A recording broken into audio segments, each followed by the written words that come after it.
Create చేయడానికి చేసే ప్రయత్నమే కానీ 2014 నుంచి 2019 దాకా పార్లమెంటు సభ్యుడిగా ఉన్నాను అధ్యక్ష. తర్వాత వారి సొంత పార్టీ వారి జాగీరి పార్టీలో ఉన్న నాకు టికెట్ ఇవ్వలేదు అధ్యక్ష. వారి పార్టీ కాబట్టి వారి ఇష్టం అధ్యక్ష. ప్రజల దీవెనలతో ప్రజల ఆశీస్సులతో ఈనాడు ఇందిరమ్మ రాజ్యంలో ప్రజల దయతో మా నాయకుడు రాహుల్ గాంధీ గారి దయతో ఈనాడు ఈ స్థానంలో ఉండి ఒక మంచి చట్టం దేశానికి ఒక రోల్ మోడల్ అయిన ఈ భూభారత చట్టాన్ని సభలో ప్రవేశపెట్టినప్పుడు ఆ మాజీ ముఖ్యమంత్రి వర్యులు ఆ సీట్లో కూర్చొని ఆ 80,000 పుస్తకాలు చదివిన జ్ఞానాన్ని అనుభవాన్ని నాకు చెబుతారేమో, దాని సూచనలు ఇస్తారేమో. ఆ సూచనలు అన్నిటినీ తప్పకుండా మంచి ఉంటే ఈ చట్టంలో పెట్టాలని ఆశపడ్డాను అధ్యక్ష. కానీ ఏ కారణం చేత సభకు రావటం లేదో నాకు తెలియదు. నాకు తెలిసి ఈ గడిచిన సంవత్సరంలో బడ్జెట్ ప్రవేశపెట్టేటప్పుడు కొన్ని నిమిషాలు వచ్చిపోయారు అధ్యక్ష సభకి. ఎప్పుడైనా సభలు జరిగేటప్పుడు సభలో ప్రతి నియోజకవర్గానికి సంబంధించిన శాసనసభ్యులు ఎందుకు మాట్లాడతారంటే ఆ నియోజకవర్గానికి సంబంధించిన అనేక అంశాలు ప్రజల దృష్టికి శాసనసభలో నేను తీసుకొచ్చానని చెప్పడానికి, ప్రజల పక్షాన పోరాటం చేయటం కోసం, ఆ సమస్యలు పరిష్కరించుకోవటం అసెంబ్లీలో ప్రవేశపెట్ట ఆ ప్రధాన ప్రతిపక్ష నాయకుడు మాజీ ముఖ్యమంత్రి వర్యులు కానీ అసెంబ్లీలోకి రారు. కనీసం ఈ రోజు ఉదయం ఒక ఇన్సిడెంట్ జరిగింది అధ్యక్ష. పొద్దున్నే బార్బర్ ఇంటికి వచ్చారు. బార్బర్ ఇంటికి వచ్చి ఒక గంట ప్రశాంతంగా నా కటింగ్ ఇతరత్ర చేసే సందర్భంలో ఆ నంద్ అనే అతను చెప్పాడు, సార్ ఈ రోజైనా ప్రధాన ప్రతిపక్ష నాయకులు సభకు వస్తారా?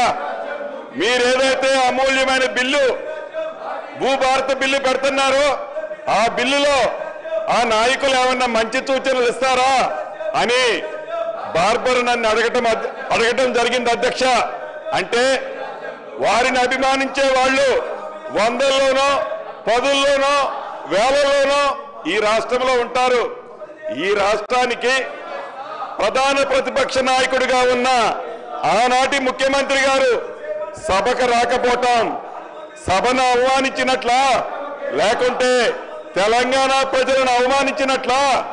ఈ దౌర్భాగ్యమైన పరిస్థితి ఏందో ఒక్కసారి మీరు ఆలోచించాలి అని యావత్ రాష్ట్ర తెలంగాణ ప్రజలను కోరుకుంటున్నాను అధ్యక్ష.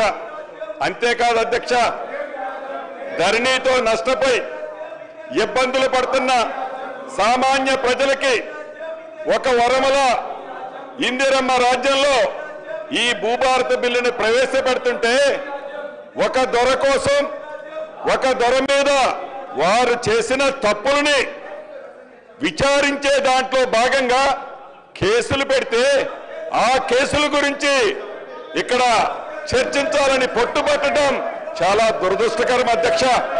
దురదృష్టకరం అధ్యక్ష. అదేమన్నా జాతీయాన్ని దేశానికి సంబంధించిన అంశమా, రాష్ట్రానికి సంబంధించిన అంశమా, చివరికి ఒక నియోజకవర్గానికి సంబంధించిన అంశమా ఈ సభలో చర్చించాల్సినంత అవసరం ఉందా అని మీ ద్వారా ఆ సభ్యులను ప్రశ్నిస్తున్నాను అధ్యక్ష. చివరిగా ఇప్పటికైనా ప్రధాన ప్రతిపక్షం నాయకుడు ఎవరైతే ఈ